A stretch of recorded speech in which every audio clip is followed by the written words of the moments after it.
Dear student আৰু competitive exam দিয়া বন্ধুসকল, তো তোমালোকৰ কাৰণে আজি মই ভিডিঅ' লৈ আহিছোঁ প্ৰফিট এণ্ড লছ, লাভ আৰু লোকচান। তো ইয়াৰ পৰা মানে বহুত কোৱেশ্চন দিয়া থাকে বিভিন্ন ধৰণৰ এক্সামত, মানে ইয়াৰ পৰা বহুত ধৰণৰ কোৱেশ্চন দিয়া থাকে বেলেগ বেলেগ ধৰণে। তো আজি আমি ইয়াৰ প্ৰফিট এণ্ড লছ কাক কয় আৰু এইটো কি কেনেকৈ নিৰ্ণয় কৰিব লাগে সেইটো শিকাই দিম। তো ইয়াত মই লিখি লৈছোঁ প্ৰফিট এণ্ড লছ, লাভ আৰু লোকচান, ঠিক আছে। তো ইয়াত আছে চিপি মানে কি কষ্ট প্ৰাইচ, মানে খৰচৰ মূল্য, বা ইয়াত আৰু এটা ক'ব পাৰা যে ক্ৰয় মূল্য, ঠিক আছে। খৰচৰ মূল্য বা ক্ৰয় মূল্য। আৰু এটা হ'ল এছপি মানে কি হ'ল চেলিং প্ৰাইচ, মানে বিক্ৰী মূল্য, ঠিক আছে। তো এইটো যদি মই তোমালোকক বুজাবলৈ যাওঁ, ধৰা তুমি এটা কলম কিনিছা, ঠিক আছে। কলম কিনিছা কিমান? কলম, তেনেহ'লে কি হ'ব চিপি কলম কিনিছা কিমান? 100 টকা, ঠিক আছে। আৰু বিক্ৰী কৰিছা কিমান? এছপি মানে চেলিং প্ৰাইচ, বিক্ৰী মূল্য কিমান? 120 টকা, ঠিক আছে। তো ইয়াত ধৰা তোমালোকে কিমান টকা লাভ হৈছে? 20 টকা লাভ হৈছে। তেনেহ'লে এই লাভটো আমি কেনেকৈ বাহিৰ কৰিম? লাভ মানে প্ৰফিট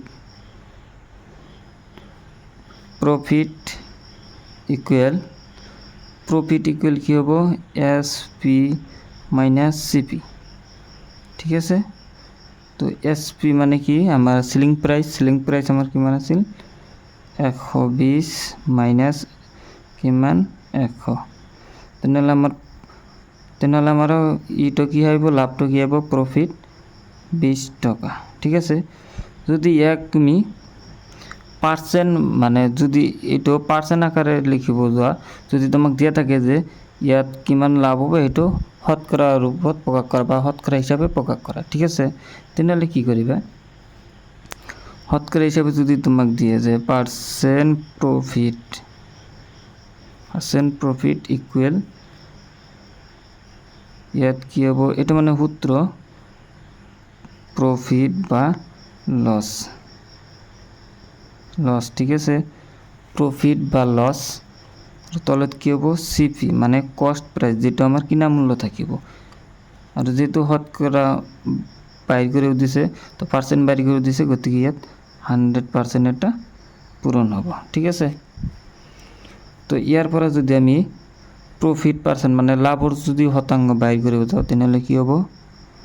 আমাৰ ইয়াত লাভ কিমান হৈছে? 20 টকা।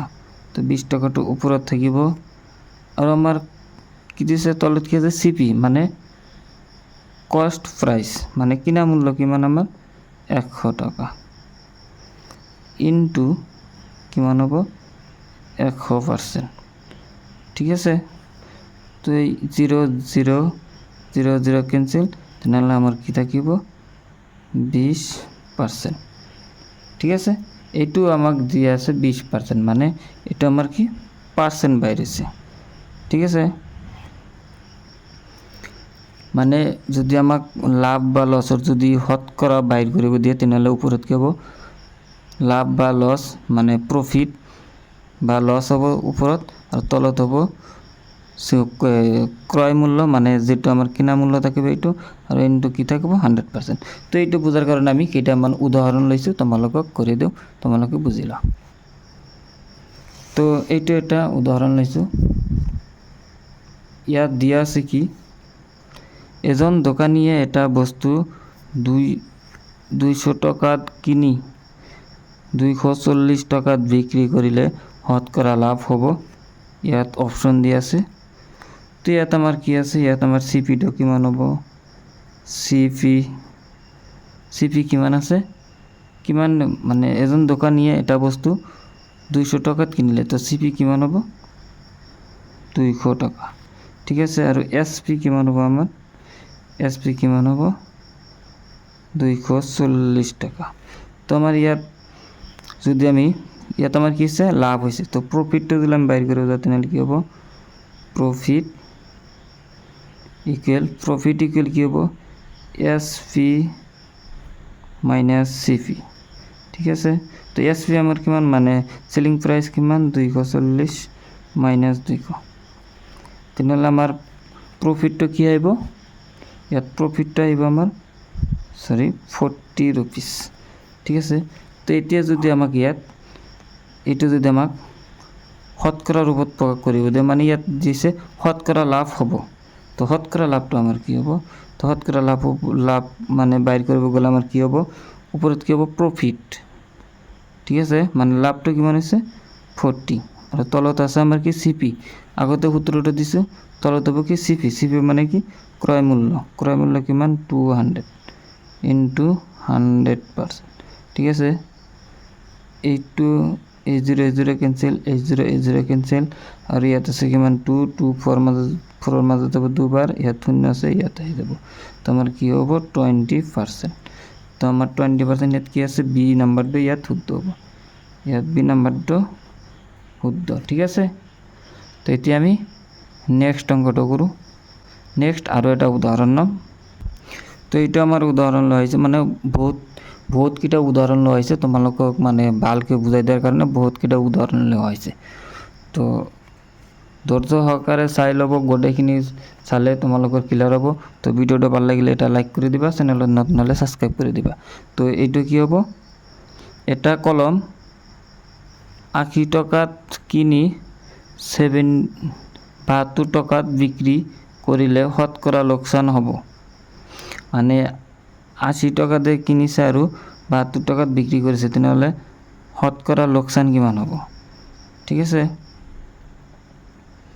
তো আমাৰ এইটোৰ কাৰণে একে আমাৰ সিপিটো দিয়া আছে, সিপি কি দিয়া আছে, সিপি মানে ক্ৰয় মূল্য কিমান দিয়া আছে 80, আৰু এসপি দিয়া আছে কিমান সেলিং মূল্য কিমান দিয়া আছে 72, মানে বিক্ৰী কৰিছে 72। তেনেহ'লে ইয়াত আমাৰ কি হৈছে লছ হৈছে। ঠিক আছে, ইয়াত আমাৰ লছ হৈছে কাৰণ যেটো বিক্ৰী মূল্য সেইটো কম, তো আমাৰ লছ হৈছে। লছ ইকুৱেল কিমান হ'ব, আমাৰ লছ কিমান হৈছে, তো লছৰ ক্ষেত্ৰত মানে বেলেগ হ'ব, লছৰ ক্ষেত্ৰত বেলেগ হ'ব, সিপিটো আগত আহিব সিপি মাইনাস এসপি। ঠিক আছে, তো সিপিটো আমাৰ 80 টকা মাইনাস 72 ইকুৱেল আহি যাব কিমান 8 টকা। তো 8 টকা আমাৰ লছ হৈছে। তো ইয়াক মানে কি কৈছে শতকৰা ৰূপত প্ৰকাশ কৰিব দিছে।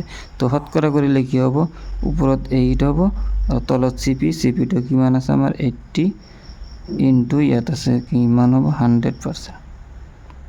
0 কেঞ্চেল, এই 8 কেঞ্চেল, তেনেহ'লে ইয়াত কিমান থাকিব 10%। ঠিক আছে, তো ইয়াৰ অপশ্যন বিটো আমাৰ ৰাইট এনসাৰ। ঠিক আছে, বিটো আমাৰ ৰাইট এনসাৰ। তো আৰু এটা উদাহৰণ লোৱা হৈছে ইয়াত, এইটো ইয়াত যে উদাহৰণ লৈছে এইটো মানে অলপ বেলেগ ধৰণৰ হ'ব, তোমালোকে এইটো অলপ মন দি চাবা। এইটো মানে এটা চালে তোমালোকে গোটেইখিনি এইটো এনেকুৱা মানে যিমানকেইটা দিয়া থাকিব গোটেইখিনি কৰিব পাৰিবা। তো ইয়াত কৈছে 20% লাভত এটা বস্তু 540 টকাত বিক্ৰী কৰিলে খৰচৰ মূল্য হ'ব, মানে আমাক ইয়াত খৰচৰ মূল্য মানে সিপিটো দিয়া নাই। ঠিক আছে, সিপিটো আমাক বাইৰ কৰিব দিছে। তো সিপিটো আমি কেনেকৈ বাইৰ কৰিম সেইটো চোৱা। ধৰি লৈছোঁ সিপিটো আমাৰ কিমান হ'ব 100। ঠিক আছে, সিপিটো 100, তেনেহ'লে আমাক কিমান পাৰ্চেণ্ট লাভ কৈছে 20% লাভ। তেনেহ'লে আমাৰ সেলিং প্ৰাইচটো কিমান হ'ব, ইয়াৰ সেলিং প্ৰাইচটো কিমান হ'ব 120 টকা। ঠিক আছে, তো ইয়াত এই 120 ইউনিট, ইয়াত মানে সেলিং প্রাইস দিয়া আছে 120। ঠিক আছে, তো ইয়াত কিমান দিয়া আছে 540, তো ইয়াত আহিব 540। ঠিক আছে, এটা হল 120 ইউনিট, তো 1 ইউনিটের কিমান হ'ব আমার 540 বাই 120। ঠিক আছে, এটা হল আমার 1 ইউনিটের, তেনেহ'লে 100 ইউনিটের আমার কিমান দিয়া থাকিব 100 ইউনিটের কী হবো 100 ইউনিট কী হবো আমার 540/120 ইন্টু 100, ঠিক আছে। তো এই জিরো ক্যান্সেল, ঠিক আছে। 2 দিয়ে কাটিলে 100 বার, ইয়ার যাব 5 বার, ঠিক আছে 5 বার, আর 6 54 মাঝ যাব 9 বার, ঠিক আছে। তেনেহ'লে 9 লগত 5 পূরণ কৰিলে কিমান আহিব 40, আৰু ইয়াত এটা শূন্য আছে ইয়াত আহিব। তেনেহ'লে কিমান আহিল আমাৰ CP2 কিমান বাহিৰ হ'ল 4, বিটো ৰাইট এনসাৰ, ঠিক আছে। তো এইটো ভালকৈ চোৱা, তোমালোকে এইটো যদি কৰিব পাৰা তেনেহ'লে গোটেইখিনি বুজি পাবা, আৰু বহুতকেইটা উদাহৰণ লৈছোঁ গোটেইখিনি বুজি পাবা। তো এতিয়া আমি পৰৱৰ্তী ভিডিঅ'টো মানে পৰৱৰ্তী উদাহৰণটো কৰিম। তো তোমালোকক আৰু মানে ভালকৈ বুজাই দিয়াৰ কাৰণে আৰু মানে উদাহৰণ লোৱা হৈছে। ইয়াত কি কোৱা হৈছে, এটা টিভি 18,000 টকাত বিক্ৰী কৰিলে 10% লোকচান হয়, তেতিয়া খৰচৰ মূল্য হ'ব মানে 18,000 টকাত বিক্ৰী কৰিলে 10% লোকচান হয়, তেনেহ'লে CP2 কিমান হ'ব, ঠিক আছে। এইটো হ'ল SP, তো CP2 নাই, আমাৰ পাৰ্চেণ্টটো দিয়া আছে 10% লছ হয়। তেনেহ'লে এইটো আমি কেনেকৈ নিৰ্ণয় কৰিম, আগৰ নিচিনাই আমি ধৰি ল'ম CP তো আমাক দিয়া নাই, তো ধৰি লৈছোঁ CP 100, তো আমাৰ SP2 কিমান হ'ব CP2 100, তেনেহ'লে SP2 কিমান হ'ব, ইয়াত কিমান দিয়া আছে আমাক 10% দিয়া আছে, তেনেহ'লে কিমান হ'ব মানে ইয়াত আমাক কি কৈছে লোকচান, লোকচান কৈছে, তো 100 পৰা 10% লোকচান হ'লে কিমান হ'ব আমাৰ 90, ঠিক আছে। তো এই 90 ইউনিট ইকুৱেল 90 ইউনিট আমাক দিয়া আছে কিমান, ইয়াত দিয়া আছে কিমান মানে এইটো হ'ল SP সিলিং। তো বিক্রি মূল্যটো ইয়াত কিমান দিয়া আছে 18,000, তো ইয়াত 1 ইউনিট ইকুৱেল কিমান হ'ব 1 ইউনিটৰ কিমান হ'ব 18,000/90, ঠিক আছে। তো এতিয়া ইয়াত আছে CP2 কিমান আছে আমাৰ 100, তো 100ৰ 1 ইউনিটৰ ইমান, তো 100 ইউনিটৰ বাহিৰ কৰিলে কিমান হ'ব আমাৰ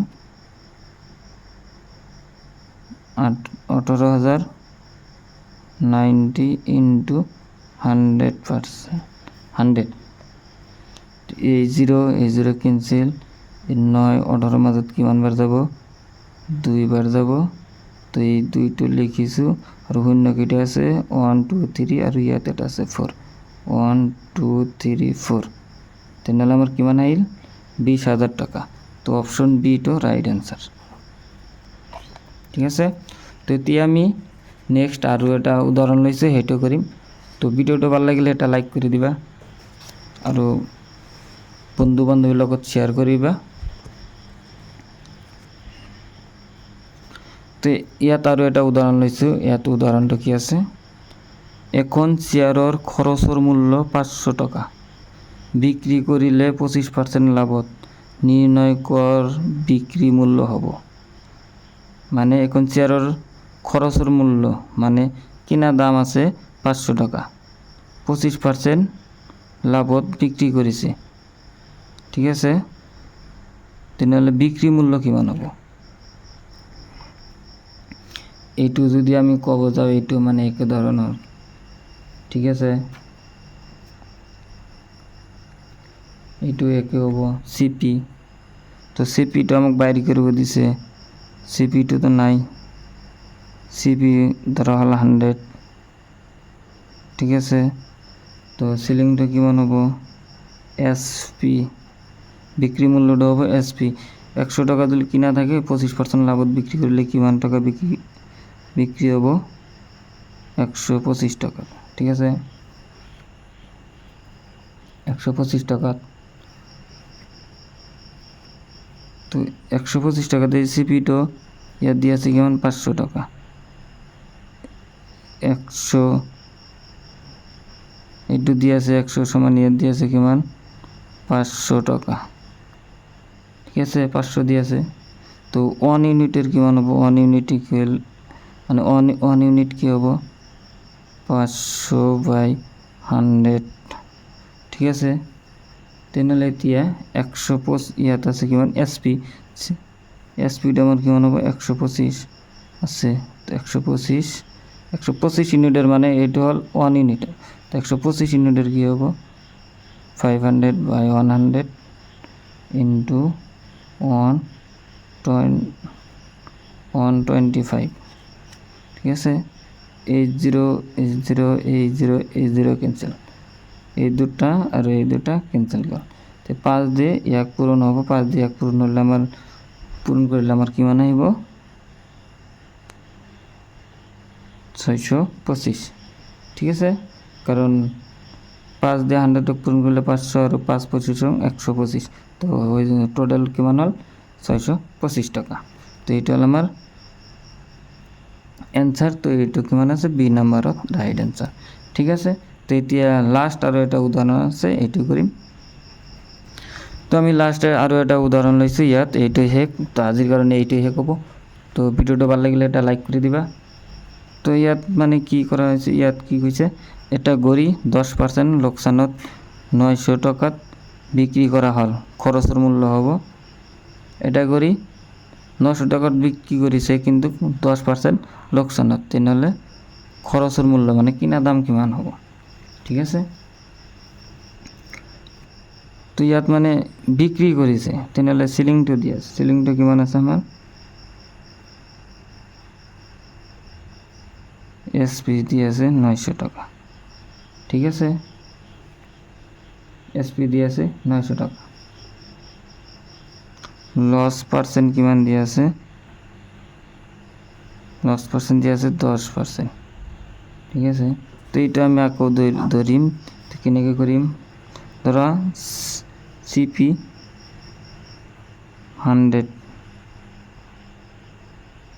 একে মানে গোটেইখিনি নিয়ম মানে একে এটা অঙ্ক যদি তোমালোকে ভালকে বুঝাম মানে মনোযোগ দি বুঝি পোৱা তেনেহলে মনোযোগ দি যদি চোৱা তেনেহলে বুঝি পাবা এটা অঙ্ক বুঝি পালে তোমালোকে গোটেইখিনি কৰিব পাৰিবা ঠিক আছে তো এতিয়া এসপি যদি সিপি টু 100 হয় তেনেহলে এসপি কিমান হ'ব কাৰণ ইয়াত আমাক পার্সেন্ট দিয়া আছে কিমান 10 ঠিক আছে 10% আমাক কি কৈছে লোকসানত তেনেহলে ইয়াত কিমান হ'ব 90 ঠিক আছে তো 90 ইউনিটৰ ইয়াত কিমান দিয়া আছে 900 ঠিক আছে তো 1 ইউনিট কিমান হ'ব 900/90 ঠিক আছে 90 হ'ব তেতিয়া 100 ইউনিটের কি হ'ব 100